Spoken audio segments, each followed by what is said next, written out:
That was the first of countless shows in which I got cast, but not in the part I wanted.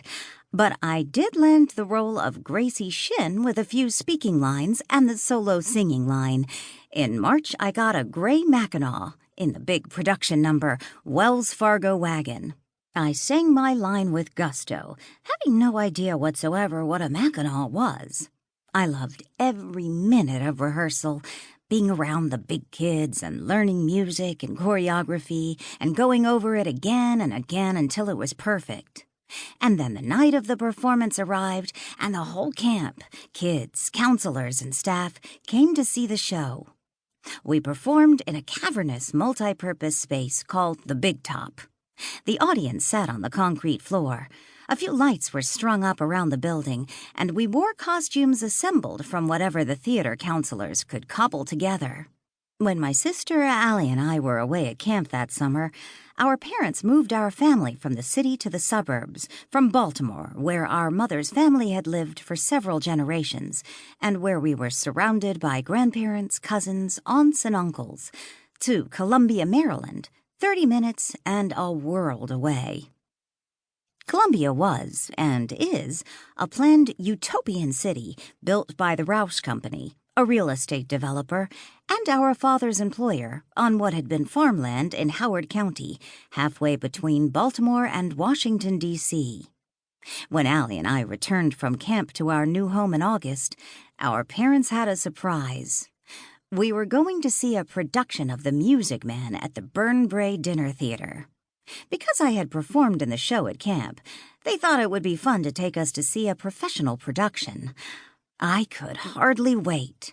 Every moment of that night was magical for me, from getting dressed up to entering the small vestibule of the theater, whose walls were covered with black and white photos of past shows, to choosing among a vast array of foods on the buffet table, plus cakes, pies, and pudding for dessert, all topped with whipped cream.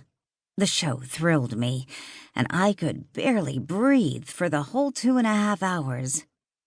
In part, I was affected because our table was right up against the stage, and I could almost touch the actors.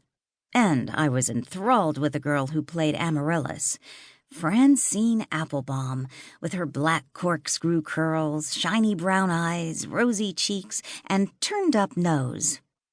Most of all because I had just performed in the show a few weeks prior, I could anticipate every line in the script, every note and every lyric in the songs, and I loved comparing each actor's interpretation, vocal inflections, and gestures with our production at camp.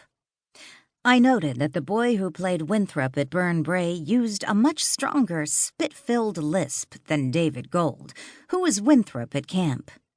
The actor who played Marian at Burnbrae was an actual adult, and older, of course, and her soprano voice was thick, rich, and full of vibrato.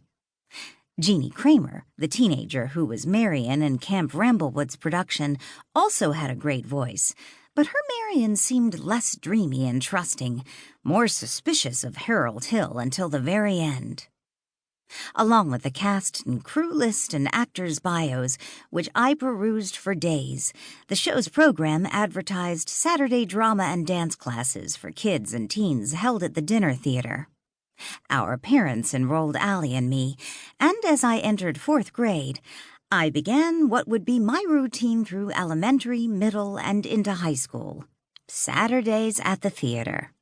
I met older kids and begged my parents to take me to see their high school productions of Guys and Dolls and community theater productions of Annie Get Your Gun.